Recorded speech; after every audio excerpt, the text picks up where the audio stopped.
한 주간 잘 지내셨습니까? 원래 오늘 10월 22일부터 여러분들 중간고사가 실시되고 있는 줄 압니다. 그래서 오늘부터 중간고사 기간인데요. 우리 무역실무는 다음 주 금요일, 그러니까 29일부터 29일 날 우리 수업 시간인 6시부터 7시 10분까지 비대면 중간고사를 실시하도록 하겠습니다. 여러분들에게 이미 이메일로 공지한 바 있지만 중간고사 시간을 반드시 엄수해 주시기 바랍니다. 6시부터 7시 10분까지만 제출할 수 있도록 비대면 G클래스에 그 옵션을 두도록 하겠습니다. 그래서 시간을 엄수해 주시기 바라고, 여러분들의 그 중간고사 시험 범위는 물론 지금까지 배운 그 범위를 중심으로 하겠습니다. 따라서 오늘까지 강의를 다음 주 29일 날 퀴즈 과제까지 그 범위를 두도록 할 예정이니까, 퀴즈 과제를 열심히 하시는 분들은 그 내용을 충분히 잘 숙지할 것으로 이렇게 생각을 합니다. 따라서 여러분들이 좋은 결과가 있기를 바라도록 하겠습니다. 오늘은 제 8주차 제1강을 시작하도록 하겠습니다. 지난 시간에는 여러분 교재 133페이지, 여러분 교재에 보시면 133페이지에 무신용장, 우리가 전까지는 신용장 거래에 의한 그런 흐름도를 몇 차례 리뷰를 하면서까지 공부를 했습니다. 그만큼 여러분들에게 중요한 것들입니다. 따라서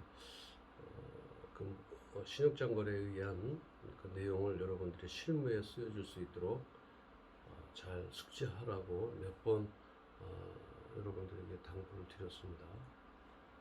오늘은 이제 여러분 교재 133페이지 무신용장 거래, 지난 시간에는 무신용장 거래 DADP에 대해서 우리가 알아보고 공부를 했습니다. 그래서 오늘 이 시간에는 여러분들 교재 138페이지 쪽입니다. 138페이지, 여기에 보면 사후 송금 방식에 대해서 나오는데, 오늘은 그 사후 송금 방식에 대해서 공부하도록 하겠습니다. 우선 그 사후 송금 방식에 앞선, 그렇다면 그와 반대되는 개념은 사전 송금 방식입니다. 사전 송금 방식은 여러분들이 알고 있는 대로 일반 현금을 현금을 송금하는 것인데요. 우리가 보통 일명 TT라고 얘기를 합니다. 이 TT에는 사전적 의미로는 텔레그래픽 트랜스포테이션 해서 그 송금을 현금을 송금한다. 그래서 그 앞자를 따서 우리가 TT 송금 방식이 있다, 이렇게 이제 얘기를 하게 됩니다. TT 송금 방식은 간략하게 말씀드리면 그냥 일반 우리가 국내 은행에 가서 무역거래에 사용되는 각 국가 간의 통화, 즉 달러라든지 이런 달러라든지 아니면 수출국에 맞는 그런 돈을 송금하게 되는데요. 그런 송금 그 달러를 송금하기 위해서는 우리나라 원화를 우리나라 국내 은행에, 우리가 예를 들어서 수입상이다라고 가정했을 때 그 수입상 은행에 그 상대국 수출국의 외화, 즉 달러를 송금하는, 그래서 환율을 바꿔서 다시 그 나라에 송금하는 방식이다. 이것은 사전 송금 방식이기 때문에 어때요?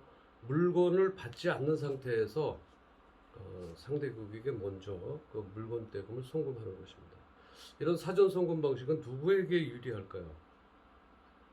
이 사전 송금 방식은 누구에게 유리할까요? 사전 송금 방식은 수출국에 유리합니다. 그죠? 제 8주차 사전 송금 방식.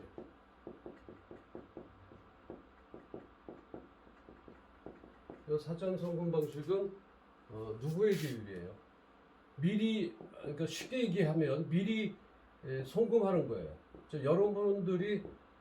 여러분들이 국내에서 물건을 살 때 먼저 송금을 하는 것, 이것을 우리가 이제 사전 송금 방식이라고 얘기합니다. 그럼 누구한테 유리할까요? 판매자에게 유리합니다. 즉, 우리는 무역 체계를 배우고 있기 때문에 수출자에게 송금을 하는 방식입니다. 그래서 이 사전 송금 방식은 미리 송금하는 것이기 때문에 어때요? 수출국에 대해서 확실하게 알고 있어야 돼요. 수출국의 어떤 신용이 확보가 돼야 됩니다. 신용이 확보가 되지 않은 상태에서 먼저 보냈더니 뭐가 돌아왔어요? 저희가 했을 때 중국에서 뭐가 들어왔어요? 벽돌 박스가 들어왔어요. 또는 뭐 중국뿐만이 아니라 미국이든 뭐 일본이든 여러 나라에도 마찬가지입니다. 수출국에 대한 신용이 확보되지 않은 상태에서 먼저 송금을 하게 되면, 사전 송금을 하게 되면 어떤 것이 돌아올지 모릅니다. 따라서 여러분들은 수출국에 많은 그 신뢰와 또는 여러 번의 또 어떤 거래가 이루어진 후에 사전 송금 방식을 택해야 된다는 것이죠. 그래서 그 TT 송금 방식, TT 송금, 이걸 이제 우리가 TT 송금 방식이라고 얘기하는데, 이거를 텔레그래픽 트랜스포테이션이라고 해서 TT다 이렇게 얘기합니다. TT.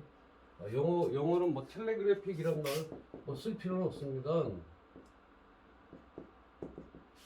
텔레그래픽 트랜스포테이션입니다.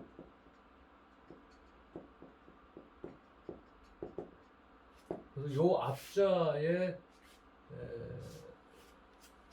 이니셜을 따서 우리가 TT다 이렇게 얘기합니다. 여러분들 그냥 무역 거래에서 여러분들이 이메일을 나누거나 전화 통화를 할 때 TT, 텔레그래픽 트랜스포테이션 이렇게 얘기도 하지만 보통 TT 이렇게 말해도 상대 국가에서 또는 수출국에서 다 전부 이해를 하므로 여러분들은 그냥 사전적인 의미에 대한 그 긴 단어보다는 TT는 사전 송금 방식이다 이렇게 기억을 하고 계시면 될 것 같아요. 오늘은 이제 그 사후 송금 방식의 개요는 이렇습니다. 여러분들 교재에 보면 나오겠지만, 물품의 인도와 동시에 사후 송금 방식은요, 또는 물건을 인도한 후에 일정 기간 내에 수출대금 전액을 어디로? 외국한 은행을 통해서 송금받는 그러한 거래가 됩니다. 그래서 대금 결제 기간은 채권 확보를 한 차원에서 수출자가 자율적으로 결정할 수 있어요.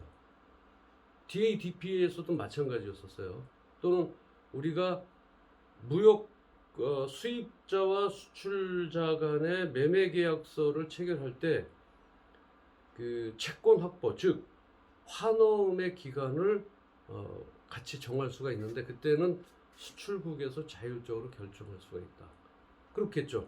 물건을 파는 사람이 며칠 있다 돈을 달라라고 얘기를 하겠죠. 예를 들어서 국내에도 마찬가지입니다. 물건을 납품을 하기 전에 물건을 구매하는 사람들에게 우리 물건이 들어가면 한 달 후에 돈을 주세요, 또는 두 달 후에 돈을 주세요, 이러한 것과 맥락이 같은 의미라고 얘기합니다. 자, 사후 송금 방식, 여기 사후 송금 방식, 오늘 이제 제 8주차에서 배우는 사후 송금 방식. 사후 송금 방식은요, 중요한 게 이래요. 사전 송금 방식부터 중요한 뜻은 어떤 그 물품의 인도와 동시에 두 가지가 있어요. 물품 인도와 동시에요. 물품 인도와 동시에 뭐를 한다고요? 송금하는 거예요. 물품 인도를 동시에 미리 송금. LC 같은 경우는 어때요? 물건이 선적이 된 후에 BL을 가지고 어디로 가요? BL과 뭘 가지고 가죠? 환호음을 가지고 그 매입은행, 즉 수출국의 외환은행에 가서 돈을 우리가 찾을 수가 있지만, 이 사후 송금 방식은 물품 인도와 동시에 돈을 주거나, 그죠? 물품 인도와 동시에 돈을 주거나, 또는 물건을 인도한 후에 일정 기간 내, 어떠한 일정 기간 내 어떤 거야? 요 수출대금 전부 보이나요? 수출대금 전부.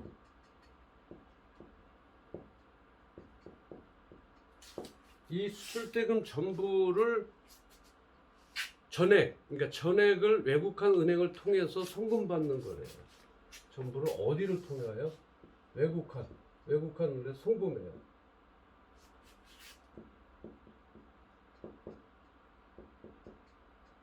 외국한 은행으로 해서 송금받는 거예요. 요거를 우리가 사후 송금 방식이라고 얘기해요. 자, 이해하기는 쉽죠, 그죠? 사후라는 거는 일이 끝난 후에 송금받는다라고 얘기하는 거예요. 그래서 대금의 교환 대상에 따라서 우리가 오늘 배울 게, 대금의 교환의 대상에 따라서 현물 상환 방식과 서류 상환 방식이 있어요. 현물 상환 방식이라고 하는 거는 캐시 온 델리버리라고 해서요, COD라고 얘기합니다. 현물 상환 방식. 여기에는 자, 개요대에서 얘기했지만 두 번째로 얘기하면 현물 상환 방식에 따라서 COD라고 하는 게 있어요. COD 상환 방식이라고 있어요. 이거를 우리가 캐시 온 델리버리라고 얘기하는데, 자, 뭐 단어적인 의미는 그렇게 중요하지 않습니다. 캐시. 참고로 여러분 아시기만 하면 돼요. 요 COD라고 해서 캐시 온 델리버리다. 요거는 무슨 얘기냐면 영어 말 그대로입니다. 현물 상환 방식이에요. 캐시 온 델리버리. 현물과 동시에 상환하는 방식이 있고요. 그 다음에 서류 상환 방식이라고, 요거와 이제 좀 비교되는 것은 CAD라고. 요걸 얘기하면 현물 상환 방식. 현물 상환 방식이 있고요. 그 다음에 요거는 이제 그 서류와 함께 상환한다 그래요. 그래서 이거를 이제 영어로서는 cash against document, cash against document.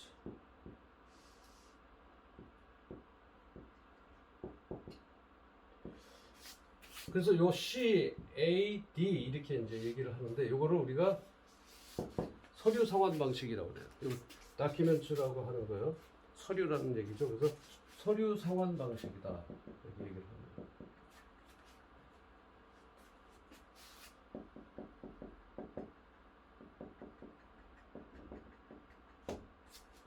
서류 상환 방식이다 이렇게 얘기를 합니다.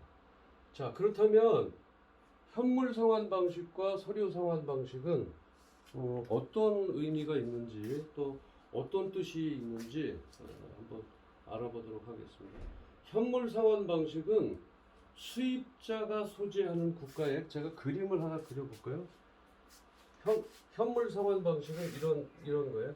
제가 수출국이 있어요. 여러분 교재에 나오긴 했지만 요거를 한번 그림으로 설명을 드리면, 여러분들이 이해하기가 쉬울 것 같아요. 자, 여기에서 수출국이 있고 여기 수입국이 있습니다.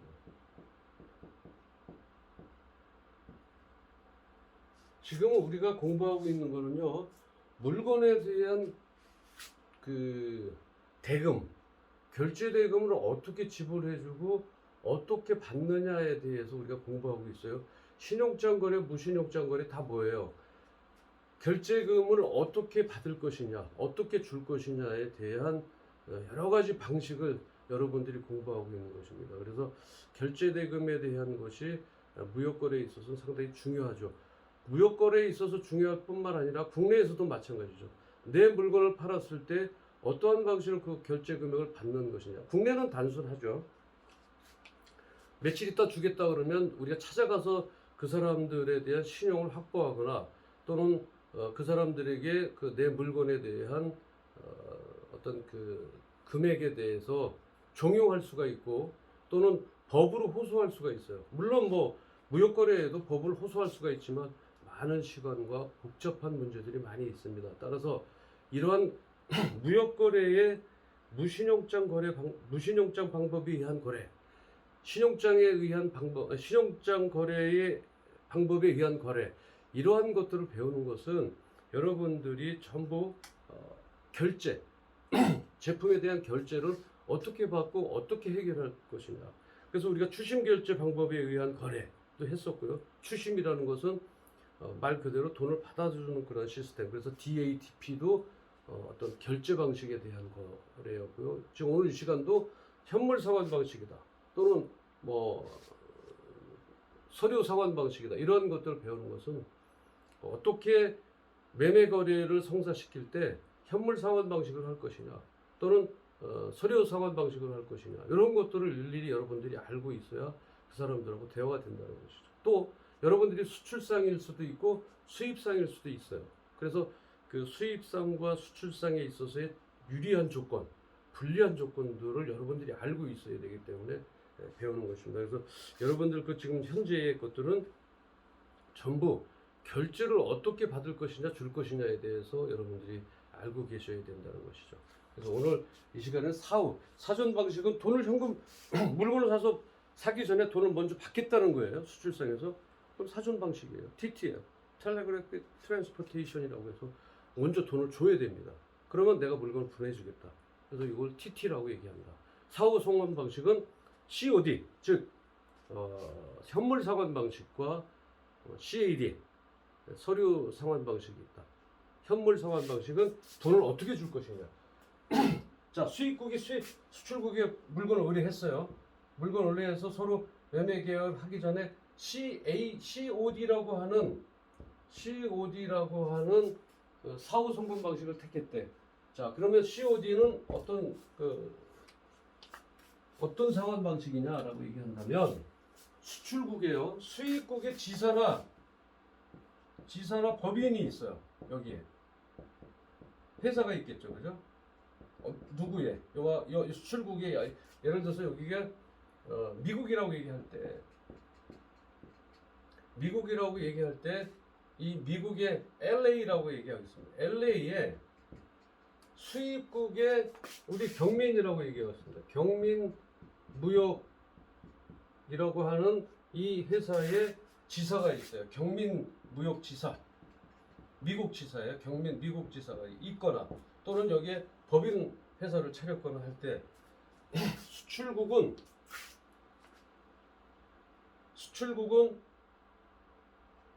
이 수출국에 자 요거를 제가 지금 조금 요거는 이제 거꾸로 지금 CAD라고 하는 요거고요.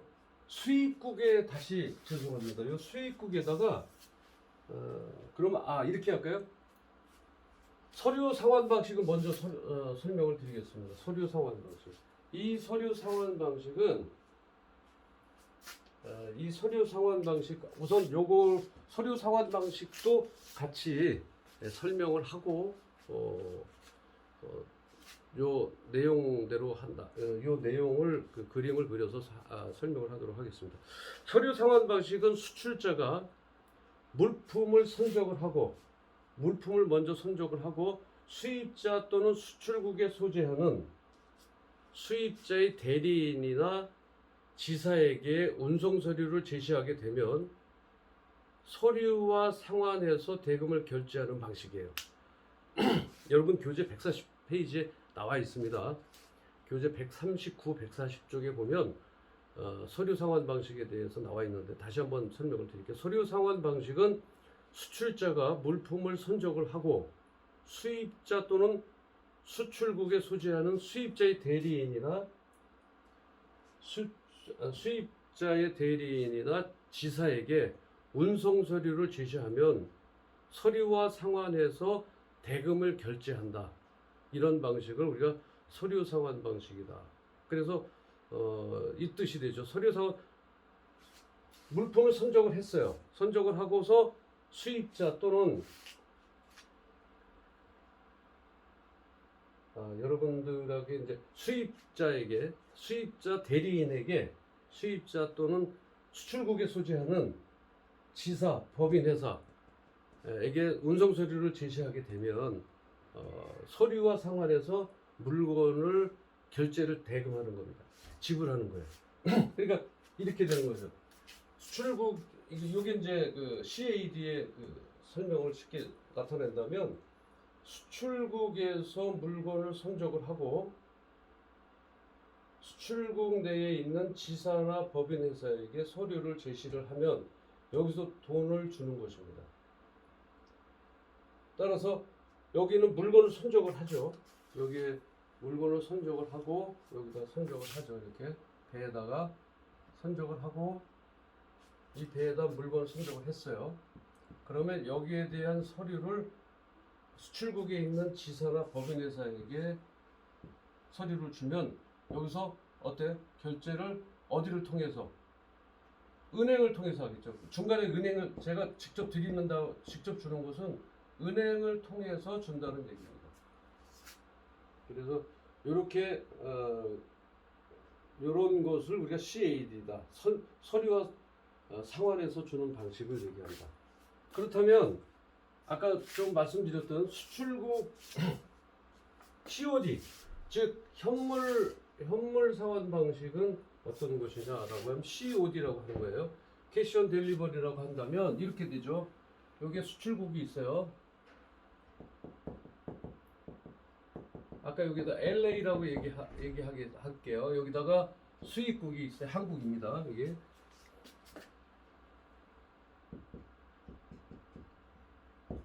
한국의 경민무역이라고 있습니다.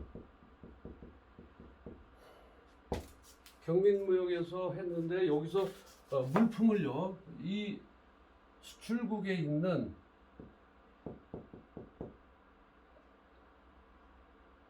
여기 수입국가죠. 여기 수출이고 여기가 수입입니다. 그러면 이 한국의 수출국가에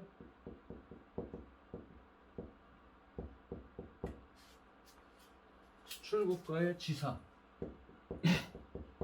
또는 법인 이에 대해서 COD와 CAD에서 알아봤습니다. 지금 여러분 교재 140페이지를 한번 같이 보면서 설명드리면 이해가 좀 쉬울 것 같아서 여러분 교재 140페이지를 펼쳐봐 주시기 바라겠습니다. 140페이지에 보면 표 10-2에 보시면 대금 결제 방법에 대해서 요약을 했어요. 제가 이거를 다 표를 그려서 설명하기 시간이 좀 타이트해서 그 밑에 보시면 송금 결제 방법에 구분해 보시면 송금 결제 방법하고 추심 결제 방법, 그다음에 신용장 결제 방법이 있어요. 송금 결제 방법은 여러분들에게 사전 송금 방식으로 해서 텔레그래픽 트랜스퍼다 그래서 TT라고 하는 현금 송금 결제 방식, 그걸 사전 송금 방식이다 이렇게 말씀을 드렸고요. 그 다음에 사후 송금 방식으로는 COD, CAD 이렇게 우리가 이제 구분을 할 수가 있었고요. COD와 CAD는 캐시 온 딜리버리와 그 다음에 캐시 어게인스트 다큐멘트 서류를 받음으로 인해서 물건을 받고요. 그 다음에 캐시 온 딜리버리는 물건을 주면서 바로 현금을 받는 그 두 가지 양상을 갖고 있습니다. 그 다음에 두 번째 추심 결제 방법. 추심 결제 방법에는 DA가 있고 DP, 즉 지급 인도 조건이 있고 인수 인도 조건이 있어요. 델리버리 온 페이먼트가 있었죠. 그죠? 그 지급 인도 조건은 뭐예요? 은행에서 지급 확약은 하지 않지만 물건이 가서 서류가 도착하면 수입 국가는 그 서류를 바꿔서 바로 돈을 지급하는 게 있고요. 그다음에 DA는 인수인도 조건이에요. DA는 물건이 들어가서 수입 국가에 서류가 들어가서 그 서류를 먼저 받고 물건을 찾아서 그 물건이 팔린 후에 환어음이 지시한 그 만기 도래일, 어음 만기 도래일이 돌아오는 그 날짜에 돈을 송금을 하면 됩니다. 은행에. 이러한 것들이 틀리다는 거고요. 요거는 그 LC에서 보면 우리 신용장 결제 방법에서 유전스라고 여러분 제가 설명드린 적이 있습니다. 유전스라고 하는 거는 환어음에 매매 계약을 수출자와 수입국이 매매 계약을 체결할 당시에 화환어음에 대한 만기 도래, 그러니까 그 지급 기한을 서로 수출국에 의해서 그것을 수출국에서 지정해 줄 수가 있다고 그랬어요. 그래서 수출국에서 환어음이 30일 후다라고 결정을 해주면 수입 국가는 그 30일 후에 어음을 매입을 하면 됩니다. 그러니까 그것을 우리가 이제 신용장 결제 방법에는 두 가지로 S사이트, 즉 여기 이런 거 교재 보시면 신용장 결제 방법에서 S사이트와 유전스가 두 가지로 이렇게 나눠지죠. 유전스라고 하는 것은 뭐하고 흡사해요? DA 인수 인도 조건하고 거의 비슷하다 이렇게 보시면 될 것 같아요. 그 밑에 보세요. 대금 결제 방법이 이제 나오는데 대금 결제는 이제 결제 방식에 따라서 또 사전 송금 방식, 자 COD 여기 잘 이제 비교가 돼 있네요. 한번 우리 같이 볼까요? 결제 방식이 이제 사전 송금 방식이 있고 사전 송금 방식은 제가 뭐라 그랬죠? 현금, TT, 현금을 한다 그랬어요. 수출상의 입장에서 보면 어때요? 현금을 받으니까 위험 부담이 있어요, 없어요? 없다고 나와 있어요. 그 다음에 수입상의 입장에서 볼까요? 신용 상태에 따라서 대금 회수와 상품 인수가 불가능하다. 그랬죠? 예를 들어서 중국에다가 먼저 사전에 송금을 하고 TT로 송금했는데 돌아오는 게 벽돌이 들어왔다 라고 하는 그런 그 무역 사고에 대해서 제가 설명을 드린 적이 있어요. 그런 식으로 신용 상태에 따라 대금 회수의 상품 인수가 불가능해요. 그래서 이건 누구한테 좋은 거예요? 수출국한테 좋은 거죠.